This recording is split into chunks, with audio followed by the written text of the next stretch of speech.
Assalamu alaikum wa rahmatullahi ta'ala wa barakatuh. Barkanku da zuwa cikin wannan tasha ta mai albarka sunan sirrin Hausa TV. Idan ne farkon zuwanka a cikin wannan tasha, ku danna mana subscribe sannan ku danna alama kararrawa da yadda da zarar mu ɗora shirye-shiryen mu za ku saurare mu. To yau dai kanin rahotannin namu dai sun tsaya akan wannan jaruma mai suna Hafsat Idris. Wato ita Hafsat Idris dai wacce dai kuka fi sani dai shahararren jaruma ce wacce ta yi suna ta yi fintin kowa masana'anta ta Kannywood. Don wannan jaruma a yanzu wanda kowane irin fim za a haska za a iya tsantar ta a cikin fim din. To wannan jaruma dai an samu wani labari wanda labarin ba shi da daɗin ji, wanda abin da ta yi bai da wata kyauta ba kwata-kwata. Wato ita wannan jaruma mai suna Hafsat Idris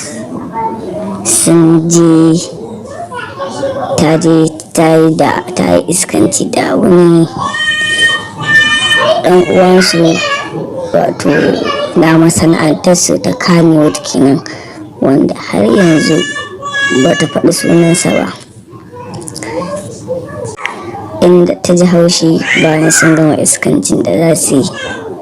To ba mu dai san me yi tsakaninsu ba, abin da za ta ji haushi Allah ne dai masani. Saboda wannan jaruma da ke gani iskancin da suka yi, ta ji zafin abin da suka yi da iskancin da suka yi, har ta cewa shi wannan dan Kannywood din barazanar ai ta ɗauke shi bidiyo, in ba ka ba za ta fitar da bidiyon da suka yi iskanci tsirara. To kun ga ita abin kunya ba gaba ta bashi ba baya ba. To wannan dai labaran muna jira dai mu ƙara sanin wani abubuwan ta yacce za mu kawo muku.